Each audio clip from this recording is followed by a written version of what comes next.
Сәлем достар, бүгін сіздерге осындай шекелікті жасап үйрететін боламын. Осындай күміс түсті металдан жасаймыз.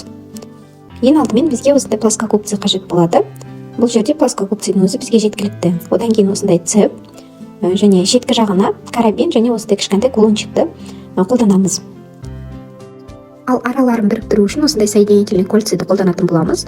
Металымызға түсінен таңдап аласыздар, үлкен және кішкентай размерлері болады. Одан кейін осындай екі металл алдым екі жағына. Өзіме осы түрі ұнады, сіздерге басқа түрі ұнаса, мен секілді жасап, бірақ басқа металдарды қолдана аласыздар. Және осындай түрінде металл алдым.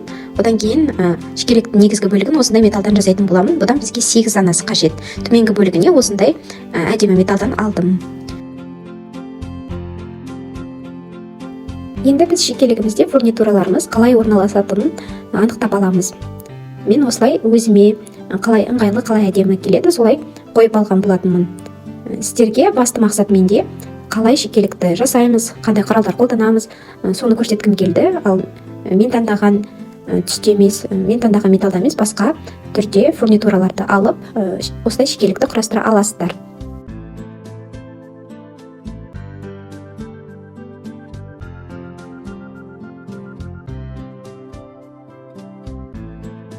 Мінекей менің шекелігім осылай болуын қаладым. Енді жоғарғы бөлігін мен соединительный кольцамен бірінші біріктіріп алатын боламын. Соединительный кольцаны мен кішкентай размерде алған болатынмын.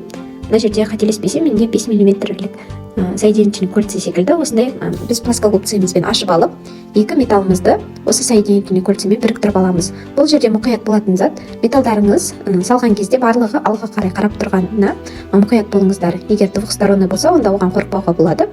Ал бір жақта болса, өрнегі онда сол алға қарай қарап тұрғанын қадағалап отырыңыздар. Осылай 8-ін қазір біріктіріп аламыз арасын соединительный кольцамен.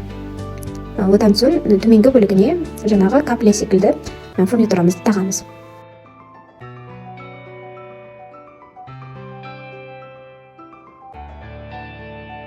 Мінекей мен 8 фурнитурамды біріктіріп алдым. Енді осы төменгі бөлігіндегі металлымызды тағамыз.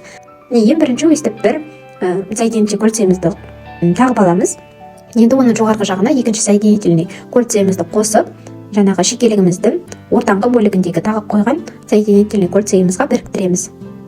Бұл жерде металда біздер алға қарай емес, жанға қарап тұрғандықтан бізге бір соединительный кольца жеткіліксіз, себебі біздің металлымыз бір соединительный кольцамен тағатын болса, онда жанға қарап қалады. Сондықтан бұл жерде біз екі соединительный кольца қолданамыз. Сіздер де осыға мұқият болыңыздар.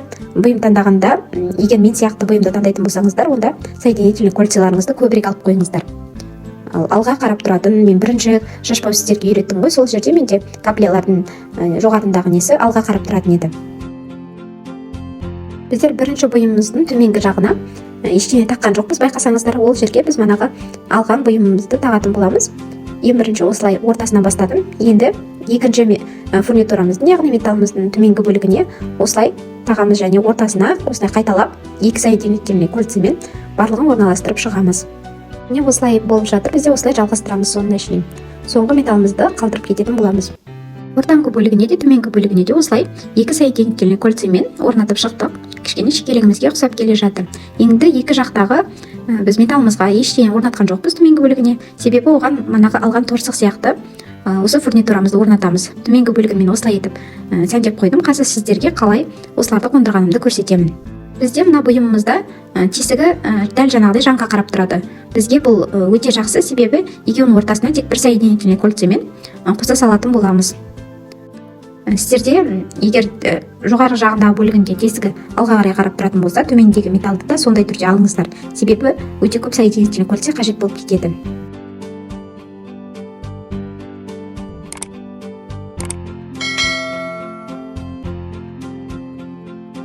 Екі каплямызды екі жағына орнаттық осылай.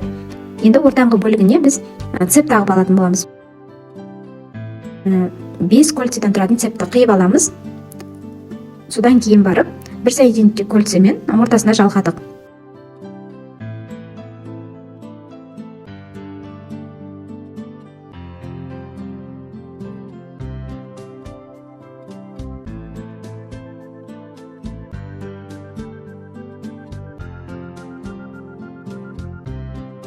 Міне бізде осылай дайын болды. Енді төменгі бөлігіне мына металлымызды орналастырамыз.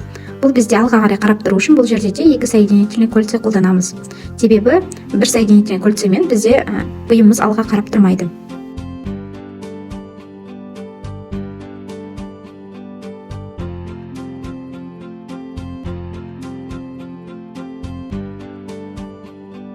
Біз бұйымымыздың екі жағына да екі соединительный кольцадан тағып аламыз. Және осы бұйымның төменіне жаңа каплемізді тағамыз. Каплемізді соединительный кольцадан мен тағып қойғам бәріне. Ең бірінші соны алып тастаймыз. Сосын осы екі соединительный кольцамыздың төменгі бөлігіндегіні ашып біріктіре саламыз. Бізде шекелік бұйымын жасау өте оңай.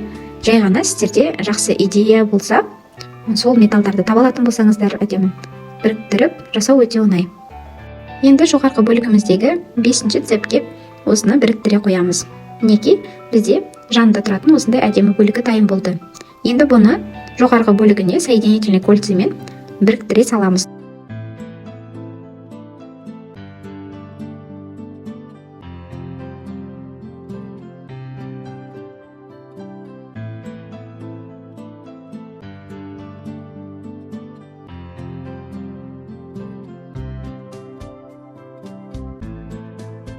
Енді екі шетінде тағатын бөліктері бізде қалды. Ол үшін біз осындай цебімізді алып, өзімізге қажетті бөлігін қиып аламыз. Сіздердің өздеріңіздің бастарыңызға өлшеп көресіздер. Бұл жерде осындай қиятын құралды алсаңыздар болады, немесе жайлап бір цепті ашып өздеріңіз қолмен сосын оны алып тастасаңыздар болады, жаңа ашқан неңізді, кольцаңызды.